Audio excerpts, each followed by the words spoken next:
और दोस्तों हर्ष के साथ राज यूट्यूब चैनल में आप सभी का स्वागत है। दोस्तों यूपी असिस्टेंट प्रोफेसर के समान ज्ञान पेपर के पाठ्यक्रम को अगर देखेंगे तो उसमें यूनिट जो 6 है उसमें जनसंख्या का वर्णन किया गया है। दोस्तों इस वीडियो के माध्यम से मैं आप सभी को जनसंख्या के बारे में डिटेल में बताऊंगा। साथ ही साथ यूपी असिस्टेंट प्रोफेसर में जनसंख्या से संबंधित जो भी प्रश्न पूछे गए हैं उन्हें भी कराऊंगा, तो आप शुरू से अंत तक जरूर देखें। सर्वप्रथम जनसंख्या की परिभाषा को जान लेते हैं। तो जनसंख्या का परिभाषा जो है लिखा गया है, किसी निश्चित क्षेत्र एवं समय में निवास करने वाले मानवों की कुल संख्या को ही जनसंख्या कहते हैं। तो आप सभी को ध्यान में रखना है कि किसी निश्चित क्षेत्र एवं समय में निवास करने वाले मानवों की कुल संख्या को ही जनसंख्या कहते हैं। नेक्स्ट पॉइंट है, आधुनिक पद्धति एवं व्यवस्थित ढंग से सर्वप्रथम जनगणना जो है 1749 में स्वीडन में हुई थी। 1790 में सर्वप्रथम जो है दशकीय जनगणना का कार्य जो है अमेरिका में हुआ था। तो दोस्तों आपसे इस प्रकार के प्रश्न पूछे जा सकते हैं कि आधुनिक पद्धति में जो है व्यवस्थित ढंग से सर्वप्रथम कौन सा देश जो है जनगणना की शुरुआत की थी, तो वो है स्वीडन ने। अगर सर्वप्रथम दशकीय जनगणना का कार्य के बारे में पूछा जाए तो वो है अमेरिका द्वारा किया गया था। नेक्स्ट पॉइंट है, भारत में सर्वप्रथम जो है जनगणना 1872 में लॉर्ड मेयो के कार्यकाल में हुई थी। 1881 में लॉर्ड रिपन के कार्यकाल से इसे जो है प्रत्येक 10 वर्ष के अंतराल पर कराया जाने लगा, जो आज भी जारी है। तो दोस्तों आपसे इस प्रकार के प्रश्न पूछे जा सकते हैं कि भारत में सर्वप्रथम जो है जनगणना कब शुरुआत की गई थी, तो वो है 1872 में लॉर्ड मेयो के कार्यकाल में। लेकिन 10 वर्ष के अंतराल में कब से शुरू हुआ, तो लॉर्ड रिपन के समय जो है 1881 से जो है यह 10 वर्ष के अंतराल के बाद जनगणना होने लगा, और जो अभी तक भी जारी है। तो आप सभी को ध्यान में रखना है। नेक्स्ट दोस्तों लिखा गया, भारत में 1911 से 1921 के दशक में जनसंख्या की वृद्धि दर न्यूनतम रही थी, इसलिए वर्ष 1921 को जो है महाविभाजक वर्ष जो है कहा जाता है या कहलाता है। तो दोस्तों आप सभी को ध्यान में रखना है, 1921 को जो है जनसंख्या वृद्धि दर न्यूनतम रहने के वजह से जो है महाविभाजक वर्ष कहा जाता है।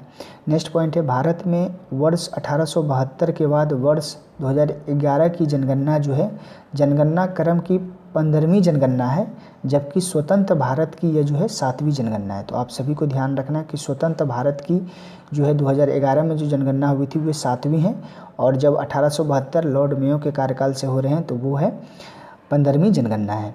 नेक्स्ट पॉइंट है दोस्तों, देश की जनगणना का जो है दायित्व भारतीय संविधान के अनुच्छेद 246 के अनुसार भारत सरकार के गृह मंत्रालय के अधीन महापंजीयन कार्यालय और जनगणना आयुक्त का होता है। तो आप सभी को ध्यान में रखना है, आर्टिकल कौन सा है 246, कौन सा मंत्रालय जो है जनगणना कराती है, तो वो गृह मंत्रालय के जो है अधीन कार्यालय है, महापंजीयन कार्यालय और जनगणना आयुक्त का होता है।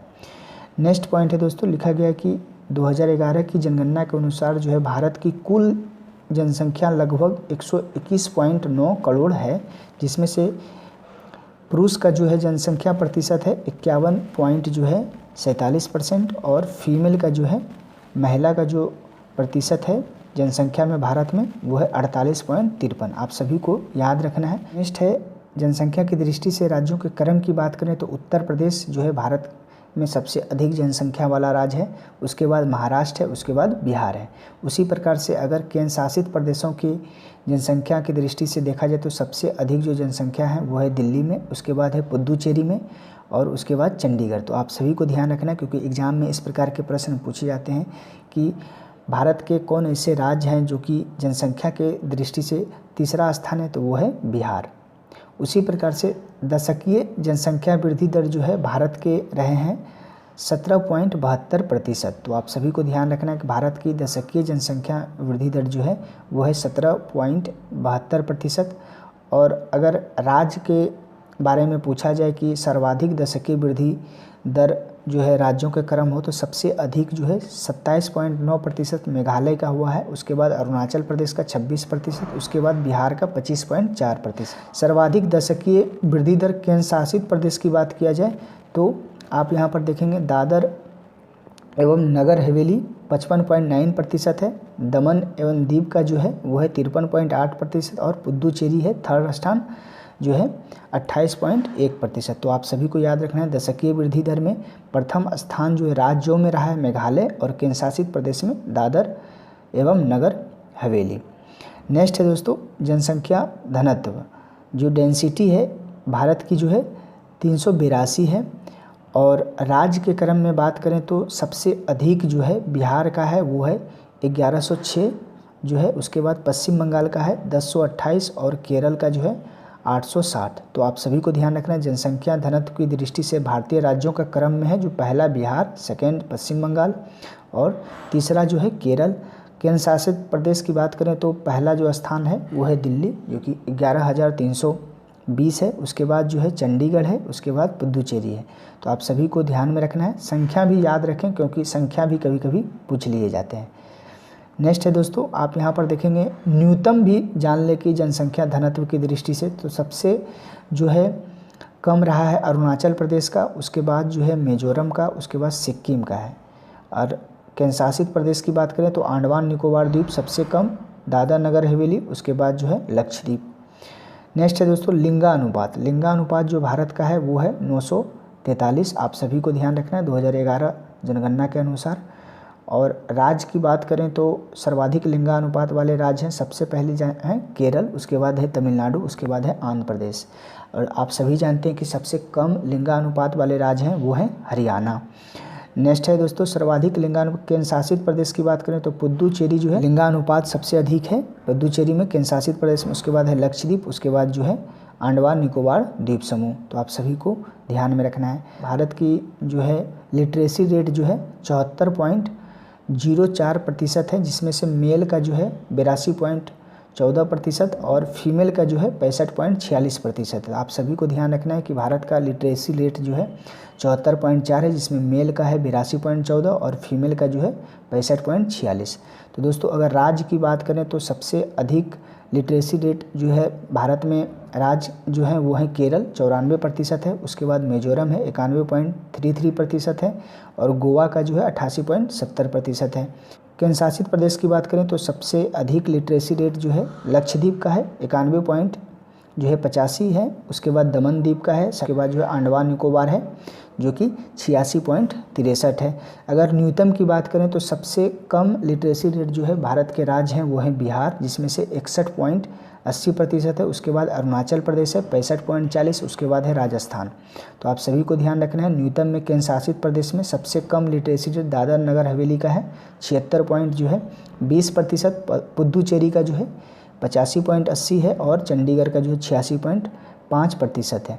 दोस्तों अब मैं आप सभी को जो यूपी असिस्टेंट प्रोफेसर में किस प्रकार के जनसंख्या से संबंधित प्रश्न पूछे गए हैं वो देख लेते हैं। तो प्रथम प्रश्न देखिए यहाँ पर पूछा गया कि वर्ष 2011 जनगणना के अनुसार जो है दूसरा सबसे अधिक जन घनत्व वाला राज्य कौन रहा है।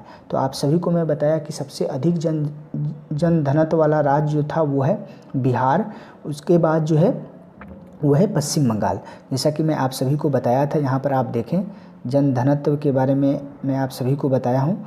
देखिए यहाँ पर लिखा गया है कि जन घनत्व की दृष्टि से जो सबसे अधिक जो है बिहार है, उसके बाद है पश्चिम बंगाल, उसके बाद है केरल।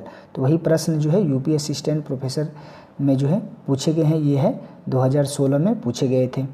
नेक्स्ट प्रश्न पूछा गया है कि संयुक्त राष्ट्र के जनसंख्या संभाग के आकलन के अनुसार जो है मई 2018 में जो है भारत की जनसंख्या कितनी थी। तो दोस्तों ये करेंट अफेयर्स से पूछा गया है, तो ये 2016 का है, तो आप सभी को ध्यान नहीं रखना है। ऐसे 135 करोड़ जो है आकलन किया गया था यूएनओ के द्वारा। नेक्स्ट प्रश्न है दोस्तों यहाँ पर लिखा गया है कि भारत में लिंगानुपात है। तो आप सभी जानते हैं कि लिंगानुपात भारत की कितना है 943, जैसा कि मैं आप सभी को बताया। तो कितना में है, तो 1000 पुरुष में जो है 943 जो है महिला है। तो ग्रेटर देन आप यहाँ पर देख सकते हैं, इसका आंसर क्या होगा, बी होगा कि। नेक्स्ट है दोस्तों पूछा गया है कि भारतीय जनगणना 2011 के अनुसार जो भारत के निम्नलिखित राज्यों में किसमें लिंगानुपात सबसे कम है। तो मैं आप सभी को बताया कि सबसे अधिक लिंगानुपात जो है वो है केरल में और सबसे कम जो है हरियाणा में है। तो आप सभी को ध्यान में रखना है। नेक्स्ट प्रश्न पूछे गए, यहाँ पर सूची दी गई है राज्यों की और जनसंख्या घनत्व 2011 के दिए गए हैं। तो मैं आप सभी को बताया था कि सबसे अधिक जनसंख्या घनत्व किस राज्य के हैं, तो वो हैं बिहार के। और यहाँ पर संख्या दे दी गई है, तो संख्या आप देख सकते हैं, यहाँ पर संख्या दी गई है। तो मैं आंसर ही बता देता हूँ। आप देख सकते हैं बिहार का 1106 है, पश्चिम बंगाल का 1028 है, केरल का जो है 860 है और उत्तर प्रदेश का 829 है। दोस्तों इस प्रकार मैं आप सभी को जो है जनसंख्या से संबंधित किस प्रकार के प्रश्न पूछे गए हैं और आपको क्या ध्यान रखना है, मैं आप सभी को बताया। उम्मीद करता हूँ आपको ये जानकारी अच्छी लगी होगी। इस चैनल पर बने रहें। थैंक यू, धन्यवाद।